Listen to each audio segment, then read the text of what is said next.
11-ci sinif güvən nəşrləri test toplusundan sınaq 1-in izahına baxırıq. Hər sınaqdan 10 qrammatika sual və 1 mətnin izahına baxasıyıq.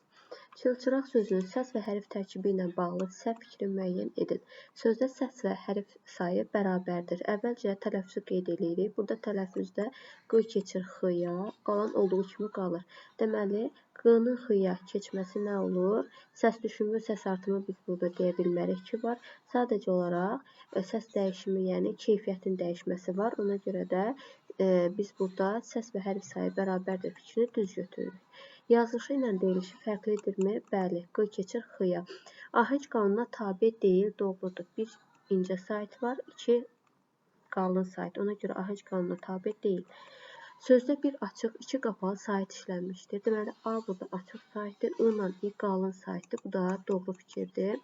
Sözdə k səsinin cingirtili qarşılığı işlənmişdir. Bunun qarşılığı kimi q-nı nəzərdə tutur, amma tələffüzü kimi biz x-ını tələffüzdə x kimi tələffüz olduğuna görə biz x-ını qəbul eləməliyik. Ona görə bir də olmalıdır Y variantı.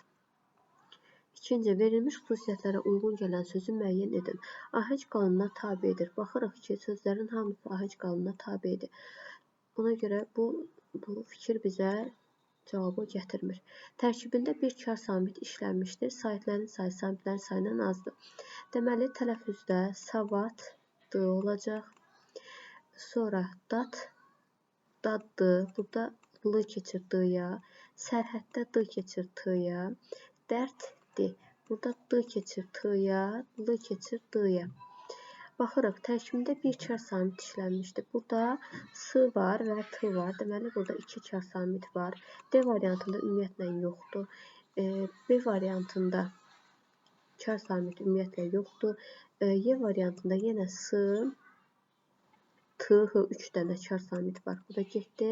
Amma burada dərddir. Burada bir kar samit var. Samit səs var. Saytlərin sayı samitlərin sayından azdır. Bəli, doğrudur. Deməli olur C variantı. Üçüncü, sözlərdən biri AHC qanununa tabe deyil. AHC qanunu biz tapanda nəyə əsasən tapırıq? Yazılışa əsasən. Yazılış. Deməli, ona görə yazılışına baxırıq. Müəyyən AHC qanununa tabedir. Fərqlənmək tabedir. Burada olacaq B variantı. Tabe deyil. Nisbətən çox asan sualdır. Ailə, səmavi, qəribə sözlərin hər üçünə aid oxşar xüsusiyyət hansıdır? Baxın, burada ailə sözün tələffüzünə baxsaq, A uzun tələffüz olunacaq. Yazmaqdansa A uzun tələffüz olunur, Y artırılır. Səmavi A uzun tələffüz olunacaq. Qəribə burada uzun tələffüz olunacaq. Yazışı ilə deyilişi fərqlidirmi? Xeyr. Nəyə görə? Səs birincidə deyilişlə yazışı fərqlidir. Amma digərlərində dəyişiklik yoxdur. Nəyə görə? Çünki biz burada səs uzanmasını heç vaxt deyiliş yazılış arasında fərq yaradır deyə bilmərik. Yəni, sözdə əgər səs uzanması varsa, o sözün deyilişi ilə yazışı fərqlənir deyə bilmərik. Fərqlənmir, olduğu kimi qalır.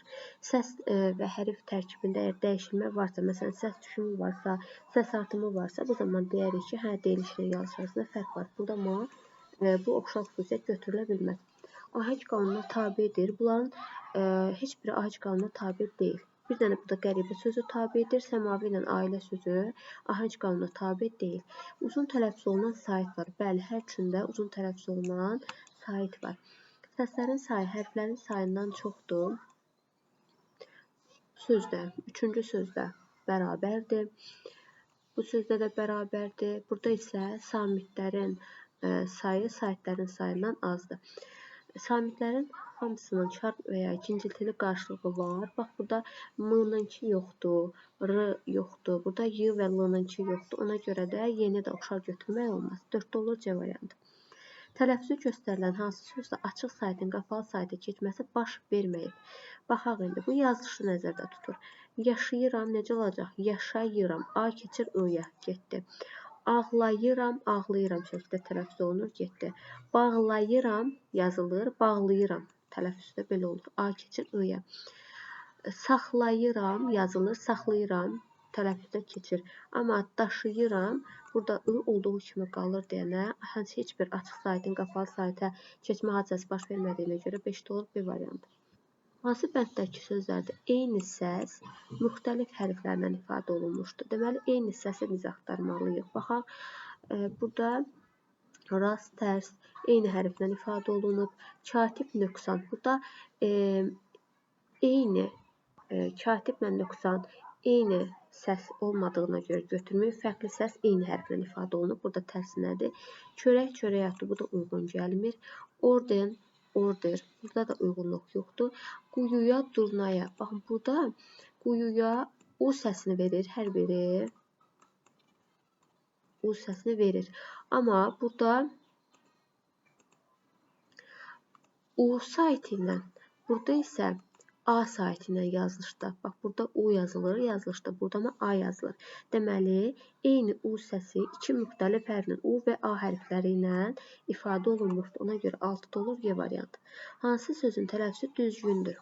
Ədəbiyyat yıllardan biri düşməlidir. Nəşriyyat. Biz bilməliyik ki, iyyat, iyyat şəkilçiləri qoşulursa əgər sözə, şəkilçidirsə bu, qoşa yıllardan biri tələffüzə düşməlidir. C-də düşür, B-də düşür, D-də düşür. Amma xoşniyyət sözünə düşmür. Niyyət sözünün tələffüzü buradadır. Yəni, yıllar düşmür. Xoşniyyət olduğu kimi qalır. 8. Cümlələrin birində yalnız bir sözün yazılışı ilə deyilişi fərqlənir. Çox yemək adamı az yeməkdən qoyar. Deməli, iki söz dəyişdi. İgid gündə bir yol ölər, qorxaq ömründə 100 yol.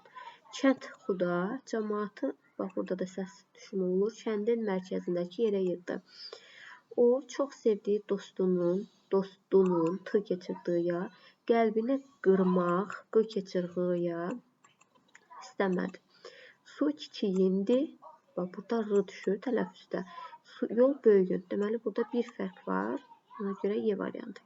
Hansı sözdə səslərin sayı hərflərin sayından daha çoxdur? Təəccüblə sözündə qoşalar, deməli, qoşa sait qoşalığı varsa, həmin eyni sait qoşalığından saitlərdən biri düşür, digər uzun tələffüz olunur. Deməli, ələrdən biri düşdü. Təəccüblə. Deməli, biri düşsə belə, bax, ənin biri düşür, amma tələffüzdə lalə, nannan kimi tələffüz olduğuna görə burada hərflə səsin sayı bərabərləşir. Yəni, burada səs düşümü və yaxud da səs artımı olsa belə, yəni, sayıların da bərabərlik gəlib yaranır. Ona görə A düz getdi. Sonra, aidiyyətdə yığlardan biri düşür.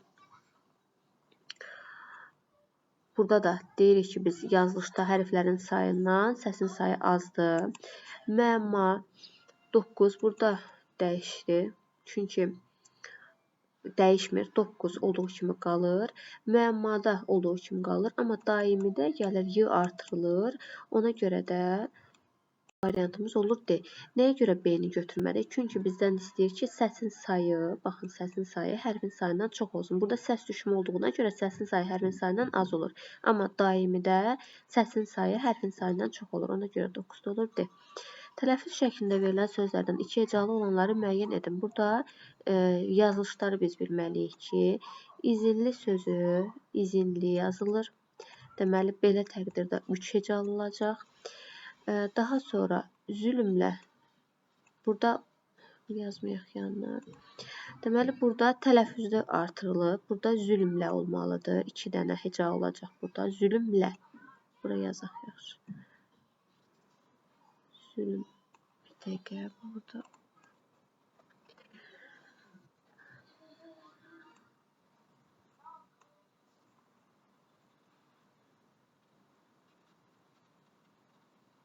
Zülmlə. Deməli, burada tələffüzdə artırılır. Yazılışda ü olmur. Ona görə 2 hecalı olacaq. Burada 4. Sonra olacaq zehinli. Burada i olur. 3 hecalı olur. Ona görə yazılışda, yəni i saiti olduğuna görə 3 hecalı olacaq. Ona görə bir də düzgün variant sayılmır. 3'ü dedik. 3 hecalı olacaq. 3 olanları da çıxırıq. Zəhimlidə olacaq. Zəhimli. Deməli, i olmamalıdır burada. Hüzünlüdə də həmçinin hüzünlü. Yazılışda hüzünlü, yəni belə olur. Ona görə də biz burada doğru variant kimi yeni götürürük.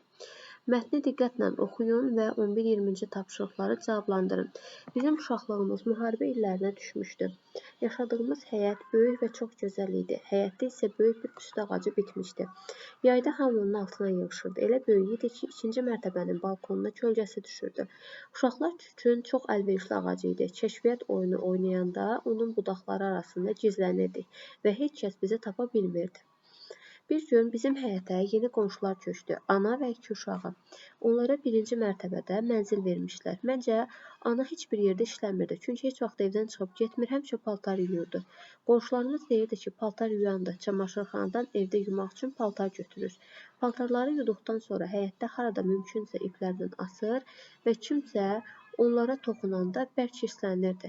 Yuduğu paltarların suyunu püstə ağacının dibinə tökürdü. Bir dəfə evlər müdiri onu məzəmmət etdi, amma o təknədən kənara çəkilib əllərini sildi və yavaşca cavab qaytardı. Evlər müdiri qızardı və dərhal çıxıb getdi. Bir səhər kimsə püstə ağacına nəzər saldı və qışqırdı. Biz hamımız ağaca baxdıq. Gözlərimizə inanmadıq. Bir gecədə ağac bütün yarpaqlarını tökmüşdü. Sadəcə budaqlarda qalmış püstə salxımları görünürdü. Yeni qonşu qadın səs-küyə çıxdı, sakitcə qulaq asdı. Sanki bütün haray-həşirin ona dəxli yox idi. Sonra var gücü ilə qapını çırpıb mənzilə girdi. Biz uşaqlar birlikdə onun qapısına yaxınlaşdıq və qapını döydük. Qapını bir neçə dəfə döysək də heç kəs cavab vermədi və biz otağa girdik. O çarpayıda oturub ağlayırdı. Mən heç vaxt bir adamın belə ağladığını görməmişdim. O bizə fikir vermədən paltar yumaqdan şişmiş, göy damarları çıxmış əlləri ilə üzünü tutub ağlamaqda davam edirdi. Bazara getdik. Biz satıcıya yaxınlaşıb püstə ağacı istədik. Satıcı yerdəki tinç topasının içindən birini seçib bizə uzatdı. Dedi ki, əsl püstə ağacıdır. Bundan yaxşı püstə ola bilməz. Azərbaycanda püstə mədəni bitki kimi çox qədimdən becərilir və 2 yabanın növü yetişdirilir. Cümləyə fikir verin. Yəni, bu qədər oxuduq. Bu məzmundan sanki fərqli bir kənara çıxdı. Gördünüzmü? Üslubdan kənara çıxdı.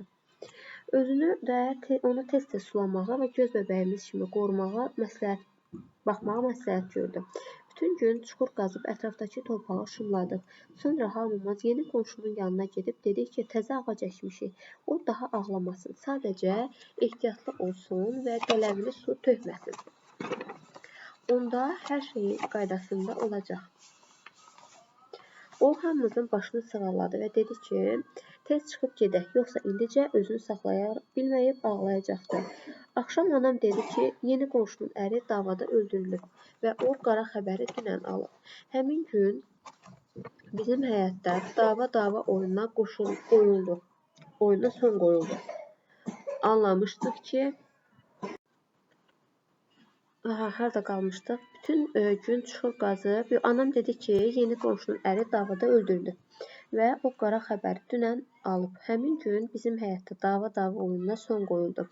Anlamışdıq ki, biz onu hər gün sulayırdıq. Hamıdan yaxşı isə ağaca yeni qonşu qadın qulluq edirdi.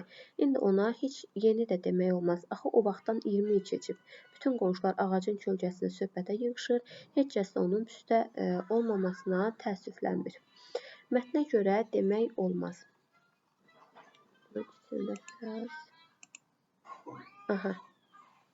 Deməli, mətnə görə demək olmaz. Qadına xəbərdarlıq edilmədiyi üçün o ağacın məhvinə səbəb olmasının fərqində deyildi. Xəbərdarlıq edilmədiyini demək olmaz, çünki orada xəbərdarlıq olunur. Bir səhvdir.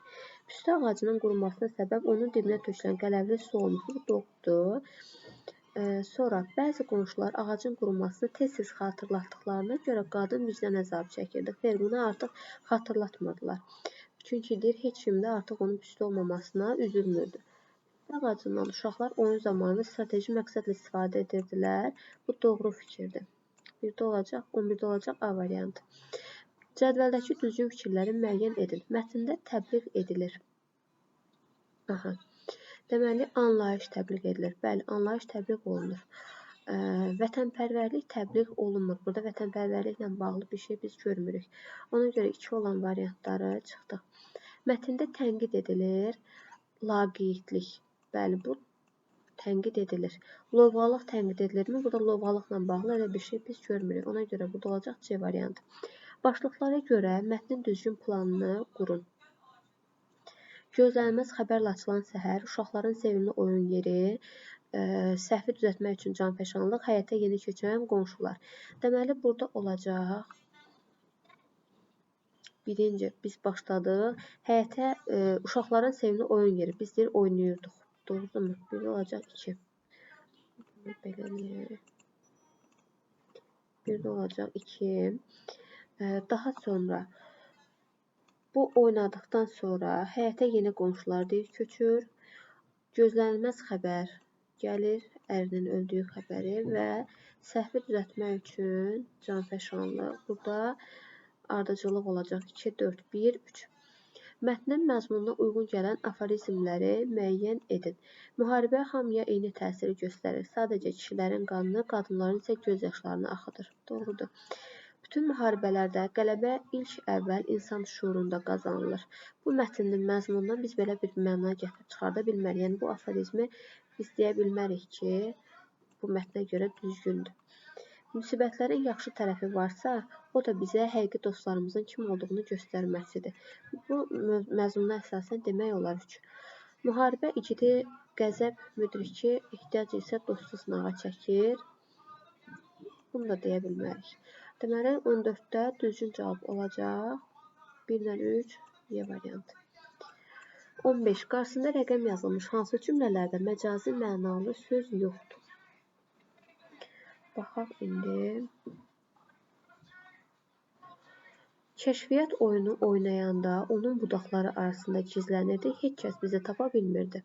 Bax, burada məcazi mənalı bir söz görmürük. Sonra qonşularımız deyirdi ki, paltar yuyandır, camaşırxanadan evdə yumaq üçün paltar götürür. Burada da məcazi mənalı söz görmürük. Baxaq 3-ə. Bir gecədə ağac bütün yarpaqlarını tökmüşdü. Sadəcə budaqlarda qalmış püstə salxımları görünürdü. Bir gecədə ağac bütün yarpaqlarını tökmüşdü. Sadəcə budaqlarda qalmış püstə salxımları görünürdü. Bax, bir gecədə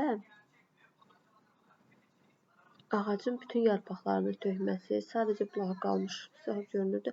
Burada doğru cavablar nədir? Qarşısında rəqəm yazmış məcazi mənalı söz yoxdur. Deməli, burada yarpaqlarını tökməyi, bir gecədə tökməyi, burada məcazilik var. Yəni, həqiqi mənadan uzaq bir gecədə ağac bütün yarpaqlarını tökməsi, yəni burada məcazilik var. Həqiqi məna burada yoxdur, hamısı həqiqi mənada işlənməyib çünki. Burada biraz uyğunsuzluq var amma fikrimcə.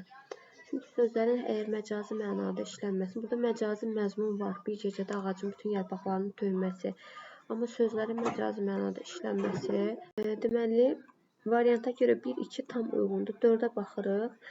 Və o qara xəbəri dünən alıb. Aha, xəbəri almaq, burada məcazilik var. Xəbəri, məsələn, nə isə tutaq kitabı almaq, nə dəftəri almaq, bu həqiqi mənadadırsa, xəbəri almaq, burada məcazi mənadadır. 4 100%-dir. Sara baxır. 4 məcazi məna var 4-də. 1 ilə 2-də həqiqi mənalıdır, amma 3-cüdə yəni 3-ü də yazmaq olardı ki. 16. Mətnə görə cədvəli tamamlayın. Səbəb, nəticə. Səbəb nə idi? Püstə ağacın qurumağın səbəbi nə idi?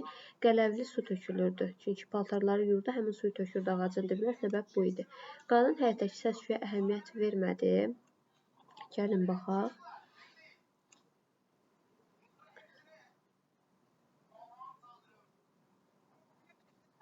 Aha, səs-küyə qulaq asdı, dəxli yox idi. Qapı mənzə girdi. Nəticədə nə oldu? Nəticədə uşaqlar otağına girirlər, görürlər ki, o ağlayır. Düzdürmü? Qonşular qadına daha anlayışla yanaşdılar nəticə olaraq. Səbəb nə idi? Qadının ağlaması və burada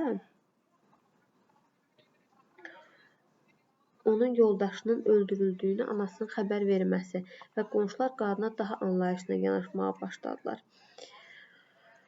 Və burada mətnə görə cədvəl tamamlamaq belə 17. Mətndə nöqtələrin yerinə uyğun fikir hansı yazıla bilər? Nöqtələrin yeri hardadır?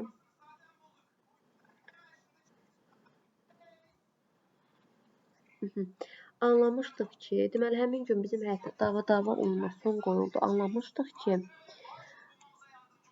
müharibə oyun deyil. Yəni burada bu uşaqlar əvvəl dava oynayırlar, amma gördülər ki, artıq bu xəbər insanların həyatına necə təsir eləyir və bunu başa düşən uşaqlar artıq başa düşürlər ki, dava oyunu heç də müsbət bir şey deyil. Yəni müharibə yaxşı bir şey deyil, oyun deyil. Ona görə burada bunu yazmaq olar. Sonra 18. Mətnlə bağlı cədvəli tamamlayıb mətnin üslubuna uyğun olmayan cümlənin işləndiyi abzası seçin. Biz bayaqları mən sizə cümlə işarələdim. Baxın, gördünüzmü? Bu mətnin məzmununa uyğun deyildi.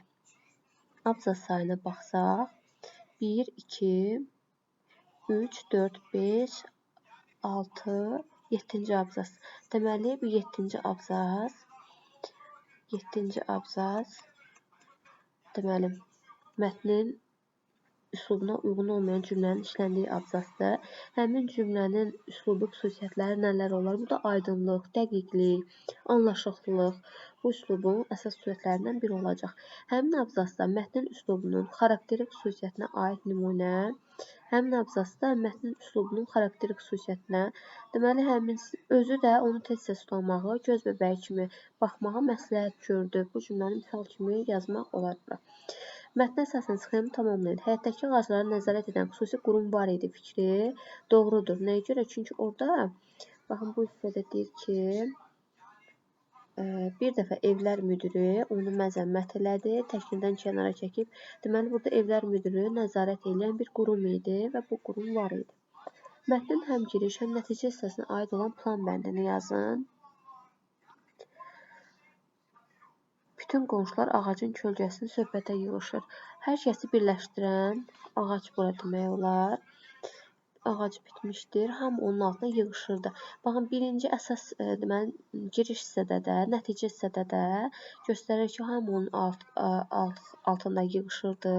Deməli, qonşuları və yaxud da hamını birləşdirən ağac.